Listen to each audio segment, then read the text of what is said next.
Hey guys, welcome back to another educational video, and this week we're talking about cold water immersion. Now this has become a really popular thing to do amongst CrossFit athletes, MMA athletes, a whole host of sports. Even bodybuilders are doing this stuff now. I gotta say, some of this stuff I think people do just because they feel like it looks cool and they can put it on social media. It's important to actually look at what the data says about some of these fitness trends.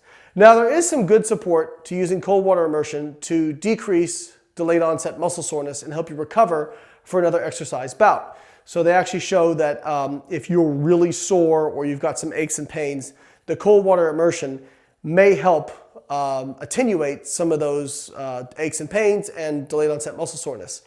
However, a new study came out looking at cold water immersion and muscle growth, and they actually found that not only does cold water immersion not increase muscle growth, it actually decreases muscle growth. If you know anything about the adaptive response to resistance exercise, this isn't completely shocking.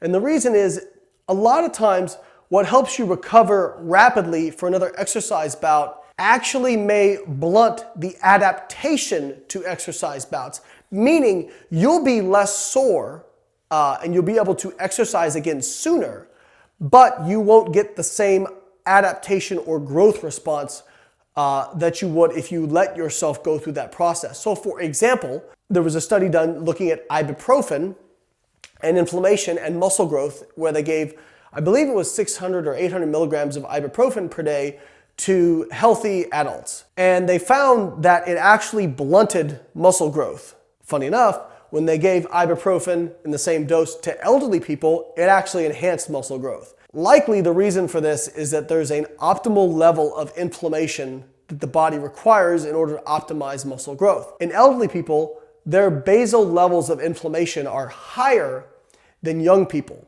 So by taking that ibuprofen, perhaps they move out of an unfavorable high range into a more moderate, normal, optimized range for muscle growth. Whereas in young people, their inflammation levels should be pretty low unless they're obese. And so giving them ibuprofen actually moves them too low out of that optimal inflammation range. So that may be some of what we're seeing here with the cold water immersion. It'd be interesting to see it done on elderly people who resistance train and see if it had the same effects as it did in younger athletes.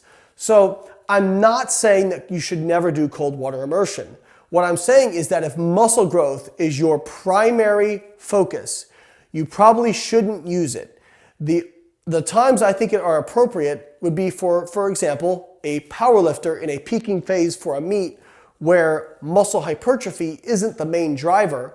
If they're really, really sore after a squat session and they've got to squat again a couple days later, it's probably more important to get them ready for that session so they can accumulate that strength adaptation, that practice for the meet. Whereas if they were in the off season from a powerlifting meet, meaning they're trying to accumulate volume and tissue growth in order to increase their overall potential for strength, then they'd probably want to stay away from that kind of stuff.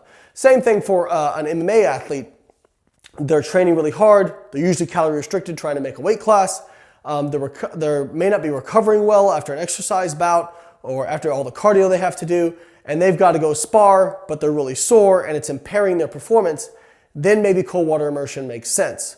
But doing it after every workout is probably not the best thing, especially if muscle hypertrophy is something that you're focusing on. All right, guys, that's it for this video. If you like the video, please subscribe to the channel, share it, and if you wouldn't mind buying some of our fine merchandise, we would also appreciate that.